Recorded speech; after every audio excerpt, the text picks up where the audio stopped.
Yeah, Sounds good. recording now.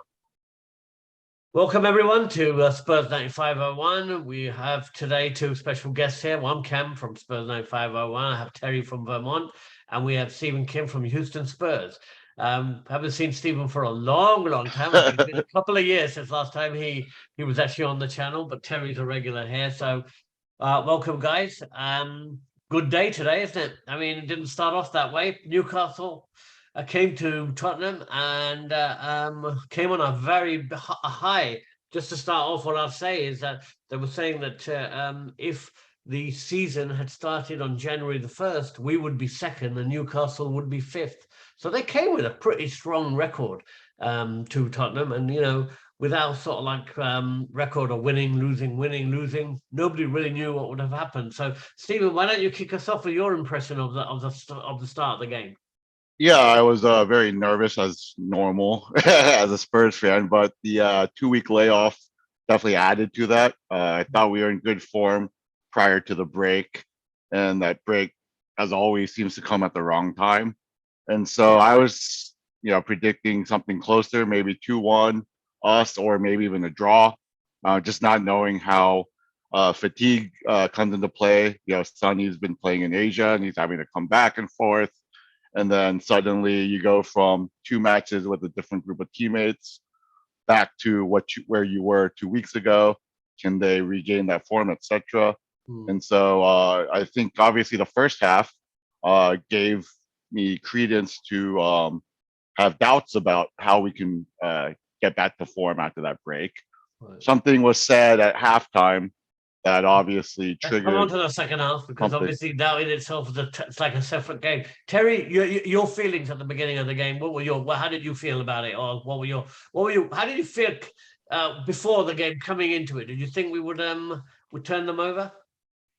I thought we were going to come away with the 3 points. I was hoping for to really pump up our goal differential.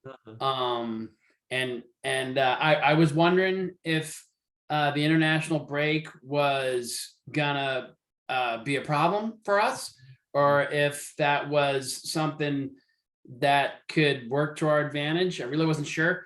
I heard Antonio Conte say he would have rather that we didn't have the break, so that was making me a little bit nervous. Coach doesn't like it. Maybe this isn't such a good thing, but I was if I was most nervous and apprehensive about anything, it was who was going to show up today. Were we going to just squeak it out and get 3 points, or are we going to continue with this upward trajectory? Okay, I mean, a good point there, because Stephen and Terry, you can both come in here. We started off pretty slow. I thought Kane wasn't at the races. Son looked a bit lethargic. And if it hadn't been for Betancourt and Romero and the way that they played in the midfield and the defense, I thought we could have been overrun. I mean, we could have very easily in half an hour been 2-0 down. How's your views on that first half an hour? Okay. Well, I'll go first. I just right when it started, I thought, oh boy, we're not gonna pump up our goal differential. Like I thought, this is gonna be maybe a real lackluster game. Yeah. I when I saw the matchup between Romero and St. Maximin, I thought, okay, hopefully we just beat them up, and get very physical on them, and luckily we did. So I thought Romero had such a good game. He was so physical. He just jumped right back into things, and I think maybe his physicality, his momentum, his desire to win, his toughness kind of wore off on the other players maybe a little bit, really kind of set the tone. And because at first I thought it would be lackluster, but it didn't last for too long. No. Then what about I would like you to talk about the beginning, what your feelings were in the first half an hour, but also about the first Newcastle goal, because one of your favourite players, obviously, Son could be seen as a culprit in that. What do you think? So yeah, to be honest, I was actually looking away from the screen when the foul had occurred, so I couldn't crucify him like I normally would have. One thing I did notice though that bothered me with Lloris was Oh, when they showed the replay of the free kick. mm, Um, it just seemed like Lloris was too centrally located mm, along the line.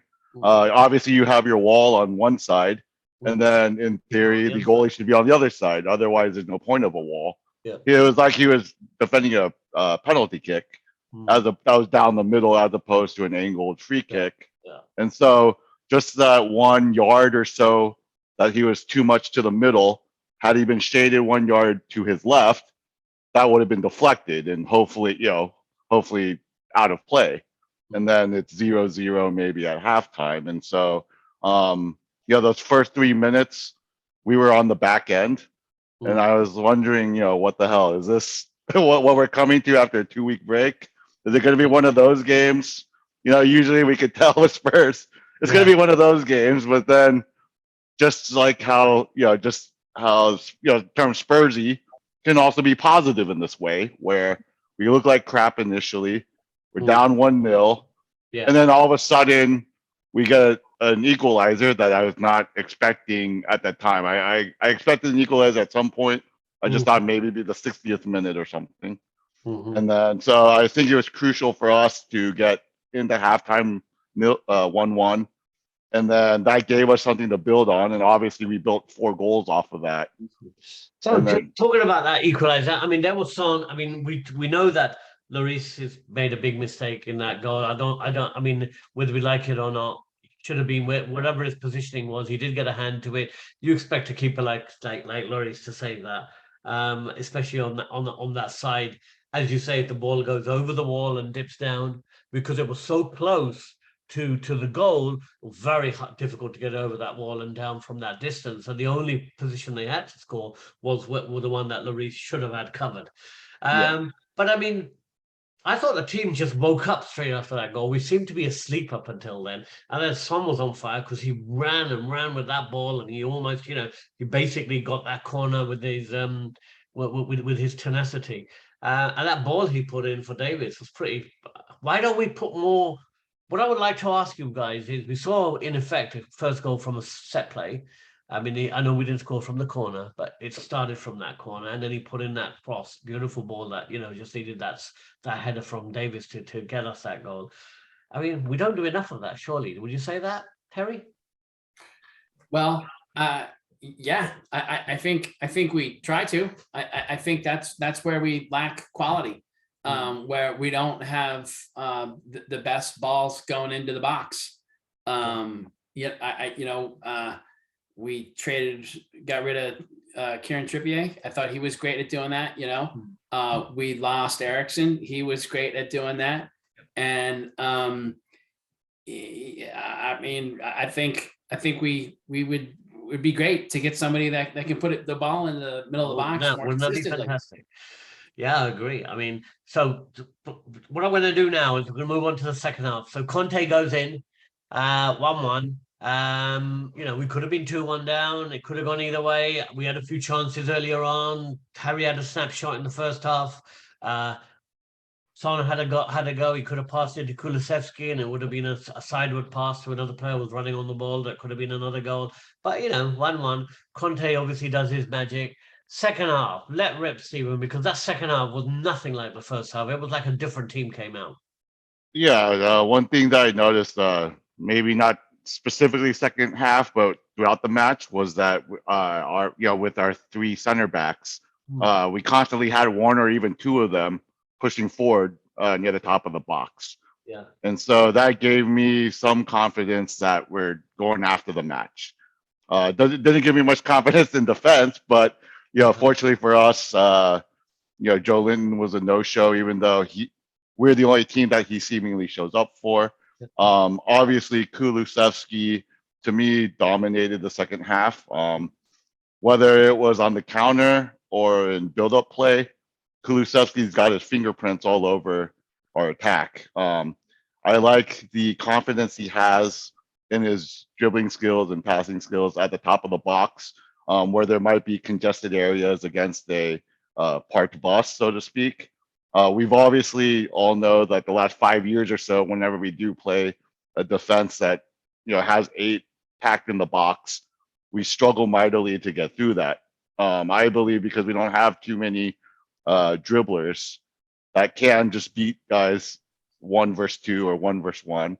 Kulu to me is one of those guys, and then he's always able to find the correct guy to pass to. Whether the pass gets there or not because the box is congested, who knows? But to me, he has that sense and awareness of who to pass to better than maybe even Kane. At the very least, he's second best. Kane's operating with more time and space from midfield, which sounds strange, but he's not making those passes in a congested area at the box. He's looking to score. And so I think Kulusevski's unlocked an element to our attack that we've been searching for, at the wing spot. Yes. Yeah. And so, Lucas doesn't provide that. Bergie hasn't. And so, you could argue it's something that Dele Alli might have done 6 years ago, but hasn't found. And so we may have found something similar in Kulu. Yeah. So Terry, you tell me what was your, there you are sitting there thinking, here comes the second half. What are we going to get? We're going to lose this. We're going to win this. And then would you say a totally different team came out? Well, I mean, we've been so hot and cold. So it was the hot team that came out, and in the last what, 8 or 9 games, we've just been off and on so much. What I liked seeing that little bit of tension going into the tunnel right at the end of the first half. I thought, okay, we're not being complacent. We're not just gonna go in and have a ho-hum, halftime talk. Maybe somebody's fired up, somebody's agitated, and so that got me thinking maybe we're gonna see a different second half. And I think I was saying to you guys, during the game, this might be a really big halftime talk for Antonio Conte, because we need to see this momentum. That's 3 games in a row that we've won, and I'm not sure when we've seen that. I don't know. Like, have we won 3 games in a row this season yet? I'm really not sure. When he started. No, maybe. Yeah, I think he drew. Oh, right. Yeah. In the very, yes. Okay. Since he first got here. Right. Okay. But that's 4 or 5 months ago. Absolutely right. I mean, it's interesting. But let me just say, Stephen, I couldn't agree more with what you said about Kulu. I mean, I think you got it spot on. And I just think you summarized his contribution so far. Just totally hit the nail on the head there. Right. So here we go. We're in a situation where Doherty scores, even Emerson Royale scores, and Son's. That was a great goal. And then we should have had 2. Yeah, you could have had. Oh, you should have had 2. We got Bergwijn bringing up, as I said, hoping he'll bring his Netherlands form to Spurs, and I don't think he could have missed that, could he? I mean, that was such a great run and the ball through to him. So it seems to me that Conte's got what he wants, which is his fullbacks running forward and actually getting goals. That must have made him happy, right, Stephen? Yeah, I was also listening to, after the match, the punditry from Sky Sports. And so they were talking about in Conte's system, the fullbacks interlink with each other. Crossing from fullback to fullback and bypassing the central areas of the midfield. And so what that essentially does tactically is it makes Kulu shade inside more.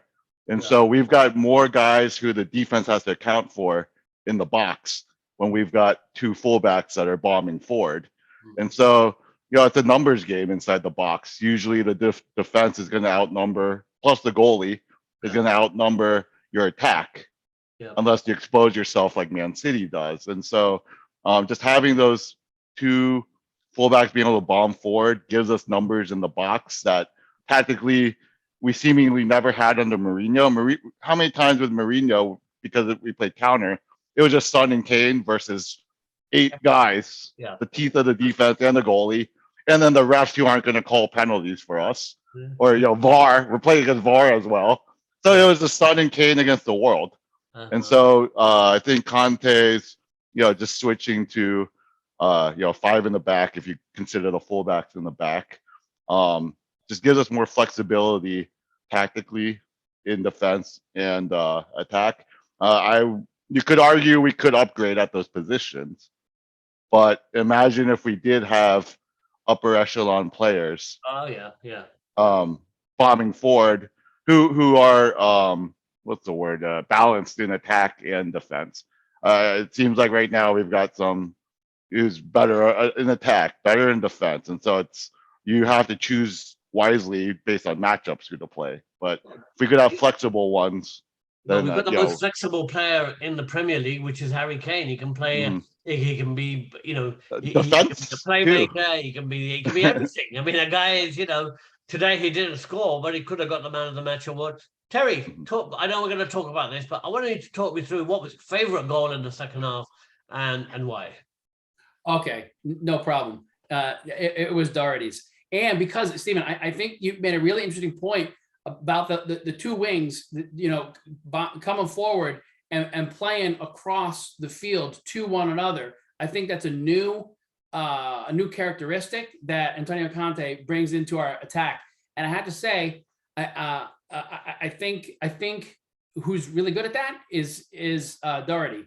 I think he has the ability to play those balls, because we saw him and Royale, I think, link up for a goal not too far back. And that's when the first time I thought, boy, I don't remember seeing that anytime recently. And that might be a new aspect that Conte is bringing to the game. And to hear you say that the punditry on Sky Sports is mentioning that, I think is really interesting, because it just, for me, it confirms that's something new that we have in our attack. And I think Doherty's good at that.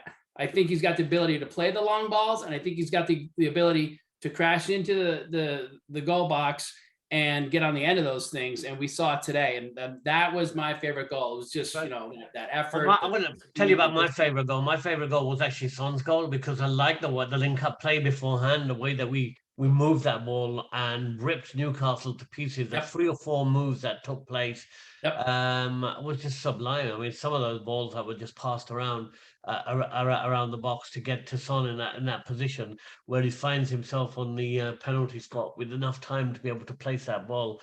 I mean, that was some beautiful football. I love the fact that we get to talk about which one of our yeah. And then there's no consensus man of the match either. You could pick three or 4 guys: Romero, Kane, Kulu. Yeah. Oh, I mean, how about the subs? The substitutions were great. Yeah. Lucas assisted to Bergie. Yeah. Lucas gets the assist for Bergie. Winksy comes on and gets a shot on goal. Yeah. Right. I mean, they all contributed really importantly. I mean, it was a good game. What about your favorite goal? None of those two, Stephen. You're not allowed to shoot Son's goal.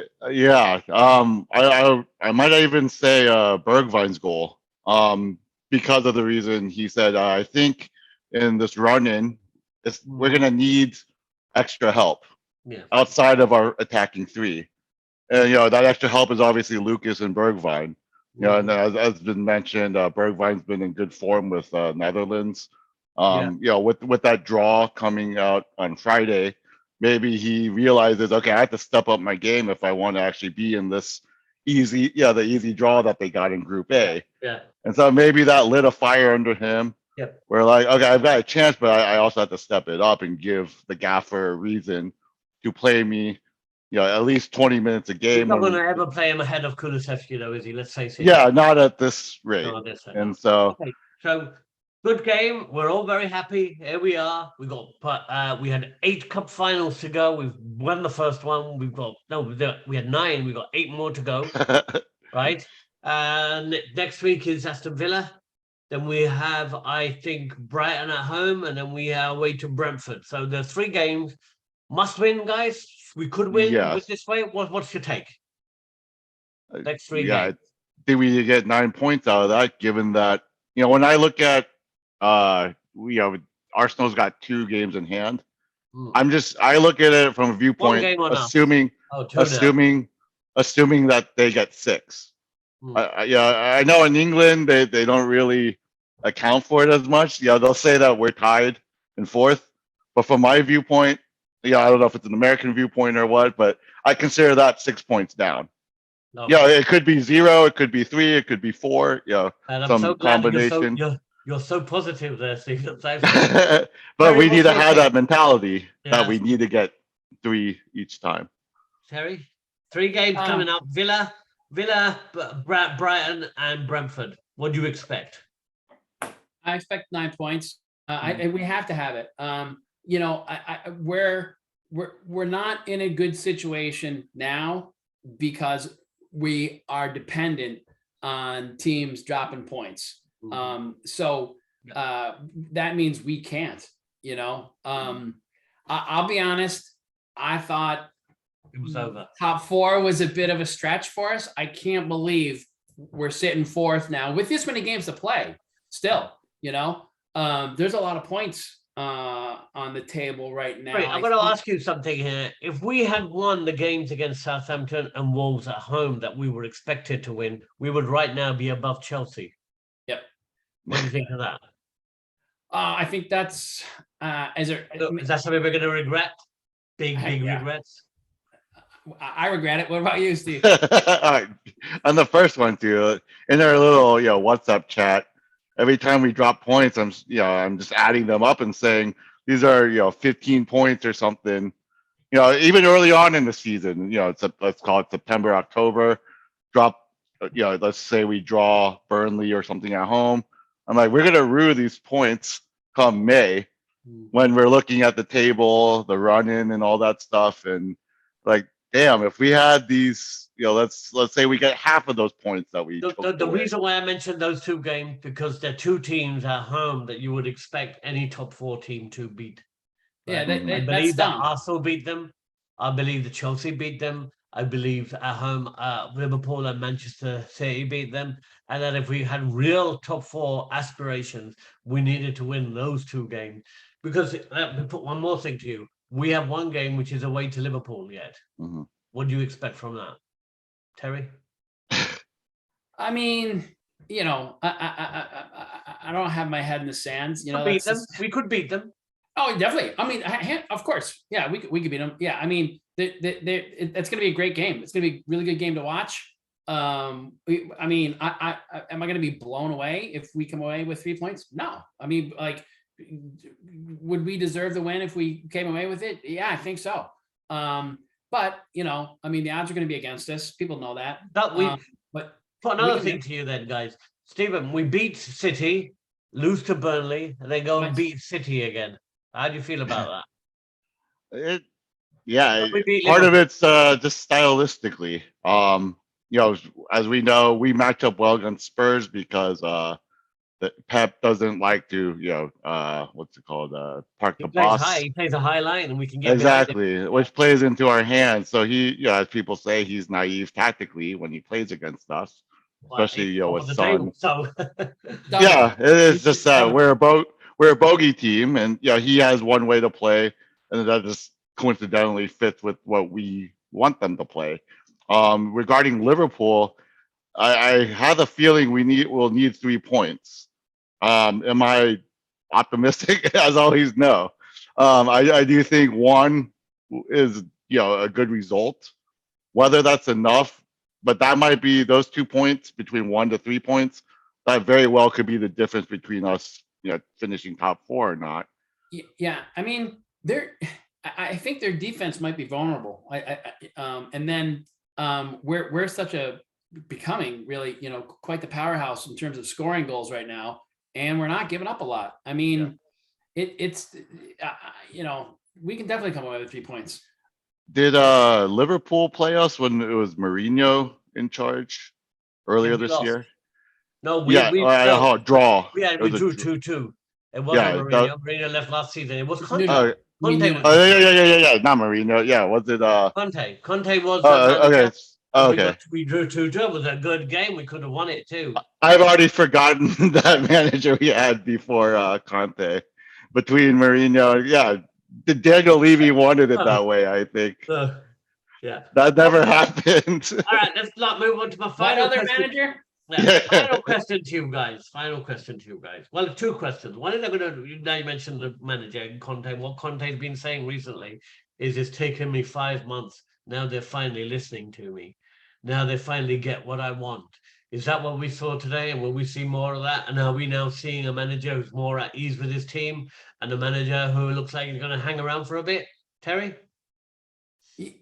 I think so. I think so. And you know, what do I know? I'm not in the dressing room. You know, I'm not part of the inner circle. But one thing I did hear the commentators today talking about that was coming out of the club is that complacency is the enemy, or you know, overconfidence is the enemy. And I wonder if that's the message that that Antonio Conte's been trying to get through. I think what we struggled with as a club, as a team, was this expectation, like, oh, we're supposed to be a top 4 team, you know, how come we're not winning more? And I think he's like maybe just sort of erased that mindset and that thing with, you know, oh, it pays to struggle, you know what I mean? Maybe that's what you know, maybe that's what he was getting at a little bit. And then this attitude of, you know, we can't be complacent, you know, like I hope this victory today is wiped out of our memory and we're just moving on to the next big challenge in front of us. And that might be the kind of imprint he's talking about that he's put on the team right now, that whatever happened in the last game is over and we have another massive challenge in front of us in the next game. And you got to keep believing you can win every single time, rather than, oh, we're supposed to win, we're not supposed to win, you know, that kind of wishy-washy stuff, I think is gone now. Let's hope. Stephen, let me ask you, because remember last time we spoke, I think that Mourinho was still in charge. That's how long it's been since you've been on the show. And you were a pretty big Mourinho fan. How do you feel about Conte? Do you like him? Is the best manager we could have got? Would you like somebody else? What's your view? Yeah, given the timing, you know, when you sack a manager in November, I believe, your options usually aren't great. Look at what Man United has right now. Yeah, coincidentally, we took Conte, you know, a week after. Exactly. So that timing worked out perfectly. You know, where would we be if they took Conte? Would we be stuck with him, or we got who knows, you know, we'd get a caretaker manager and just be a mess. So the thing that I do like Conte. The thing that bothered me was, you know, how emotional he'd get from one week to another. But I think that's who he is. And so I think the team is adapting to who he is, and he's adapting to who we are. And then obviously the mid-season signings of Betancourt, who we haven't talked about today somehow, him Right. and obviously Kulu. They've obviously been 2 huge signings, and we're not the same team we were before them. The Tottenham you faced in December versus the one you face today, they're basically 2 separate clubs at this point. Yeah. And so that's a good thing. And then, yeah, as far as his future, I think Conte stays. Even if we don't make top 4, should we be able to obviously retain Kane and make 1 or 2 signings? As in our chat today, I said we might as well just buy the best 11 out of Serie A at half the price of middling to average players such as Doherty, you know, for the same price. All right, we're running. We're going to not talk about Betancourt, of course, one of the best signings of all. As I was saying, pound for pound, dollar for dollar, probably the best signing this season by any club for the amount we paid for him, 21.5 million. But running out of time, final question here is: will we beat Arsenal and will we be top 4? Terry, quick. Yeah. What kind of Spurs fan would I be if I said no? Yeah. I mean, can we beat them? Absolutely. Will we beat? I mean, yeah, and top 4 at this point. You know, yeah, we can do it. I mean, because I'm a big fan, I gotta say yes. But you know, in the beginning, I should. Well, when we got Conte, when he started, I thought, okay, top 6 is going to be successful for us. I still think that'll be a successful season if we finish top 6. Could we finish top 4? Yes. And do we beat Arsenal? Yes. What do you say then? What do you say about that? I do think we will beat Arsenal. It's at home. I think, yeah, we're just not going to be any complacency with that one. So that you can, you know, so no worries on that. Yeah, no. Exactly. So that we don't need to worry about. Top 4, I'll I'll be optimistic for the first time and say 51% chance of that. The reason there's a 49% of me saying no is because there's just a lot of things out of our hands. Yep. You know, how Arsenal performs Now Chelsea outside of, but yeah, exactly. But we do have an easier run in than Arsenal, so I have a good feeling. I have a fairly optimistic I have feeling. to say, if we win all our games, we'll be on 78 points at the end of the season. 78 points. Most teams will be in the top 4. It's whether we can win all our games, because we know not every team is going to win all their games. Look what happened to Chelsea yesterday against Brentford. So win all the games, win every cup final. Trusting Conte, I think we can do it. And also, when it comes down to it, we're going to take them down. That's my view. Right, thanks, guys. I'll just want our last come on, you Spurs, before we wrap it all up. And let's hope we go from strength to strength, right? Yes, Come on, sir. you Spurs. Good to talk Come to on, you you, Steve. Spurs. Thank you for the time. Come Let's on, have you a come on, you Spurs. Spurs from you all. Come on, you Spurs. Come on, you Spurs. There you go. Thanks, guys. Thank you. Thanks.